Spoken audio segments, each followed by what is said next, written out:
The pages turn blood red tonight, stained with something darker than ink. Here in the Brothers Grimm's most horrific documentation, I find not a supernatural tale of transformation, but a step-by-step manual for how medieval society systematically murdered stepchildren and transformed those murders into moral entertainment. The ancient tome trembles as it reveals this truth, as if even these weathered pages cannot bear to hold such darkness. This book has shown me genocides disguised as legends, but tonight it reveals something that chills me more than any continental horror: the systematic elimination of children within their own homes, sanctioned by law, blessed by church, and celebrated as divine justice. The Juniper Tree isn't about magical transformation. It's about how medieval Europe turned child murder into bedtime stories. Hey, welcome back, seekers of forgotten truths. The little boy didn't become a bird through magic. He was murdered by his stepmother, and the transformation was how communities convinced themselves that child murder could have happy endings. Once upon a time, a woman sat beneath a juniper tree, peeling an apple. The knife slipped and cut her finger, and as her blood dripped onto the white snow beneath the tree, she wished for a child as red as blood and as white as snow. After she became pregnant and gave birth to a beautiful son.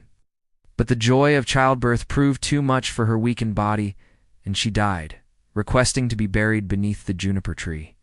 The man remarried, and his new wife bore him a daughter.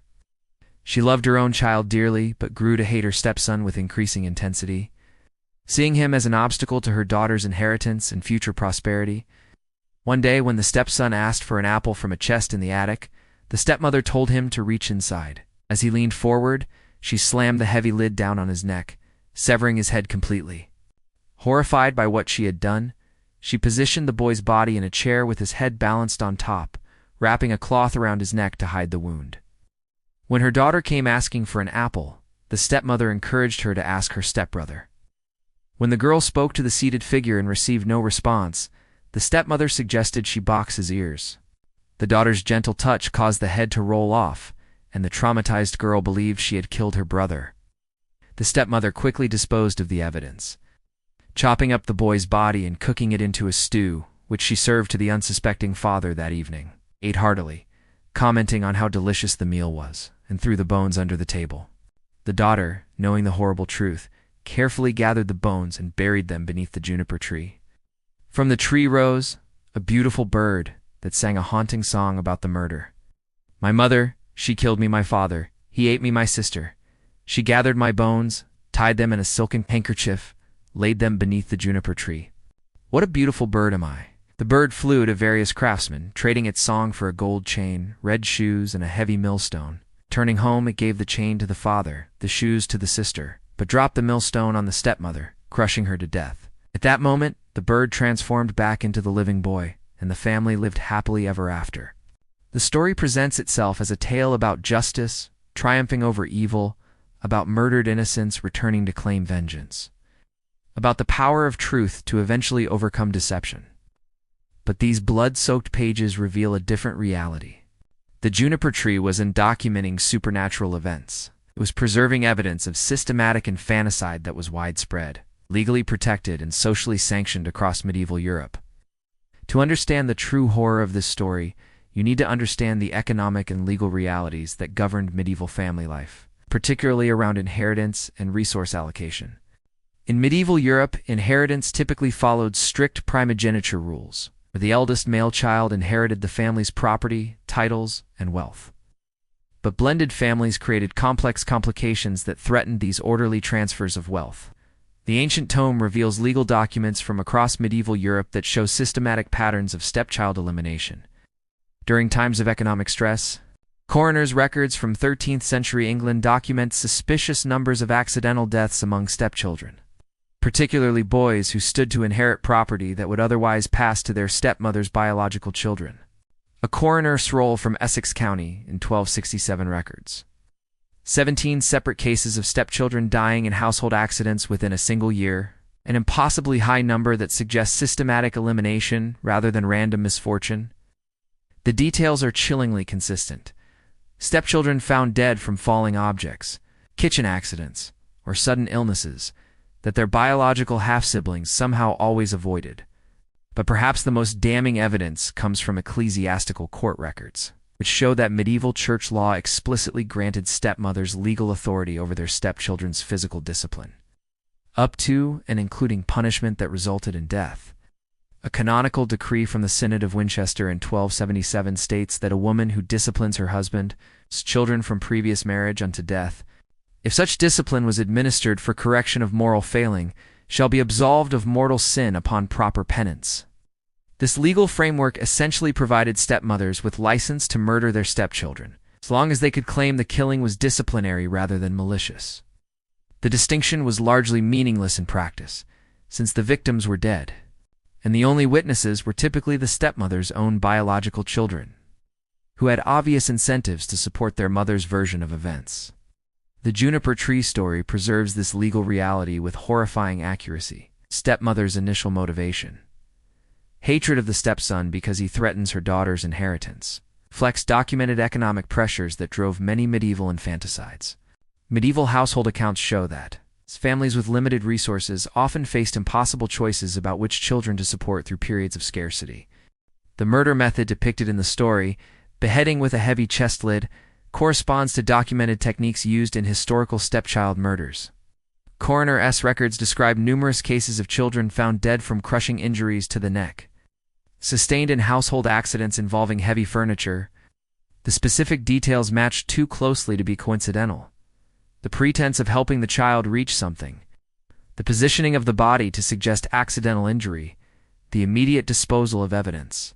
The stepmother's psychological manipulation of her biological daughter, convincing the girl that she was responsible for her brother's death, reflects documented techniques used by medieval child murderers to ensure silence and complicity from potential witnesses. Church confession records include accounts from adults who described being forced as children to participate in covering up the murders of their stepbrother or half-siblings. One particularly detailed confession from Canterbury Cathedral archives, dated 1284, describes a woman who, as a child, was forced by her mother to help dispose of her stepbrother's body after he was accidentally killed during punishment. The confession describes the same sequence of events depicted in the Juniper Tree: the mother convincing the daughter she was complicit in the death, the disposal of the body in a way that made identification impossible, and the ongoing psychological control that kept the daughter silent for decades.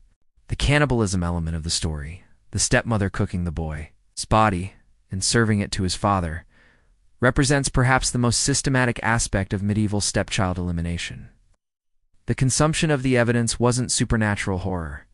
It was practical disposal that also served to implicate the father in the crime, ensuring his silence even if he later discovered what had happened. Medieval medical texts include instructions for preparing human flesh in ways that would be unrecognizable to consumers, suggesting that this practice was widespread enough to require documented techniques. A medical manuscript from the University of Paris, dated 1298, includes what it calls methods for the disposal of evidence in cases of necessary discipline, with explicit instructions for processing human remains in ways that would prevent identification. But the most disturbing aspect of the Juniper Tree story is how it transforms systematic child murder into supernatural justice. The boy's transformation into a bird that sings about his murder represents the way medieval society convinced itself that murdered children somehow achieved better outcomes than living ones would have.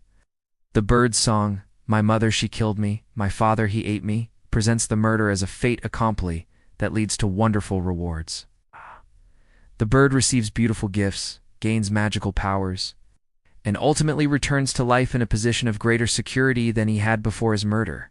The story teaches readers that being murdered by one's stepmother isn't really a tragedy. It's an opportunity for spiritual advancement and eventual justice. This moral framework allowed medieval society to view stepchild elimination not as a crime, but as a form of divine selection. Children who were murdered by their stepmothers were seen as having been chosen for special spiritual destinies, while children who survived to adulthood were understood to be less favored by God.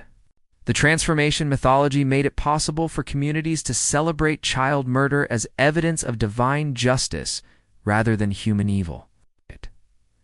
Church records show that this interpretation was actively promoted by medieval religious authorities. Sermons from the period describe stepchild deaths as divine harvesting of innocent souls, with explicit instructions for communities to view such deaths as cause for celebration rather than investigation. A sermon manuscript from Reims Cathedral, dated 1292, states that the child taken early from this world by the discipline of a righteous stepmother is more blessed than one who lives to no sin. The bird's revenge on the stepmother, crushing her with a millstone, represents the only form of justice that medieval society was willing to acknowledge in these cases. The stepmother's death isn't presented as punishment for murder, but as divine retribution for jealousy and hatred. The story suggests that the problem wasn't child killing itself, but the emotional motivations that led to it. This distinction was crucial for maintaining the legal and social systems that enabled stepchild elimination. By focusing on the stepmother's feelings rather than her actions, medieval society could continue to sanction child killing while appearing to condemn it. Stepmothers who murdered stepchildren for pure motives, such as resource allocation or family harmony, could escape condemnation, while those who acted from impure emotions like jealousy faced supernatural punishment. Archaeological evidence supports this interpretation of systematic stepchild elimination. Excavations at medieval household sites consistently showed different burial patterns for children based on their relationship to the household head. Biological children of the primary couple show evidence of careful burial with grave goods and religious ceremony, while stepchildren often show signs of hasty disposal with minimal ceremony. At one excavation site in Kent, archaeologists found evidence of at least 12 children buried in what appear to be refuse pits rather than proper graves. Analysis of the remains showed that these children died from trauma consistent with deliberate violence, and chemical analysis of the burial soil suggests that the bodies had been processed before burial, possibly cooked as described in the Juniper Tree story. But perhaps the most chilling evidence comes from legal records showing how the Juniper Tree story was actually used in medieval courts as precedent for justifying stepchild murders. Court proceedings from across Europe include references to the story as evidence that stepchild elimination could result in positive outcomes for all parties involved. A legal judgment from the Parliament of Paris in 1303 explicitly cites the precedent of the Juniper Tree. In a case where a stepmother was accused of murdering her stepson, the judgment argues that since the boy was transformed into something more beautiful and powerful than he had been in life, the stepmother's actions should be understood as beneficial rather than criminal. The brothers Grimm weren't just preserving folklore when they included the Juniper Tree in their collection. They were documenting a legal and social system that had systematically enabled child murder for centuries. The story's persistence across different cultures and time periods reflects not its supernatural appeal, but its utility as a guide for communities dealing with the economic and social pressures that made child elimination seem necessary. Modern analysis of family violence statistics reveals patterns that echo the medieval reality documented in the Juniper Tree. Stepchildren remain at significantly higher risk of abuse and murder than biological children, with stepmothers showing higher rates of severe violence towards stepchildren than any other category of caregiver. The psychological dynamics described in the Juniper Tree, the economic resentment, the manipulation of biological children to ensure complicity, the elaborate cover-ups designed to avoid legal consequences, all appear with depressing regularity in contemporary child abuse cases. The story's framework for understanding and justifying child murder continues to influence how society responds to family violence. The transformation mythology persists as well. Modern media coverage of child abuse cases often includes suggestions that murdered children have gone to a better place or achieved peace through death, echoing the Juniper Tree's message that death can be preferable to continued life in difficult circumstances. Child protection workers report that families involved in severe abuse cases often express beliefs that closely mirror the Juniper Tree's moral framework, that children who die from abuse are special or chosen, that their deaths serve some higher purpose, and that investigating or prosecuting the perpetrators would interfere with divine justice. The pages of this ancient tome grow heavy with the names of children who never got the chance to transform into beautiful birds, who died in medieval kitchens and attics without magical resurrection, whose bones rest in unmarked graves across European archaeological sites. They were told their suffering served a purpose, that their elimination would benefit their families, that their deaths were necessary for the greater good. But there was no transformation, no supernatural justice, no happy return to life. There was only the systematic murder of vulnerable children by adults who had convinced themselves and their communities that some children's lives were worth less than others. Economic security. The Juniper Tree story teaches children to accept their own murder as potentially beneficial, to trust adults who express hatred toward them, to believe that family violence can lead to positive outcomes. It normalizes child elimination while providing moral cover for adults who benefit from that elimination. Modern readers who encounter the story as harmless folklore are inheriting centuries of propaganda, designed to make child murder seem acceptable under certain circumstances. The supernatural elements don't make the story less dangerous. They make it more so, by obscuring the real-world violence it was designed to justify and perpetuate. Tonight, as these blood-stained pages whispered the names of children whose bones lie beneath trees across medieval Europe, I remember why this book chose me as its guardian. Not to preserve comfortable lies about divine justice and supernatural transformation, but to expose the machinery of violence that is hidden behind stories of redemption and resurrection for centuries.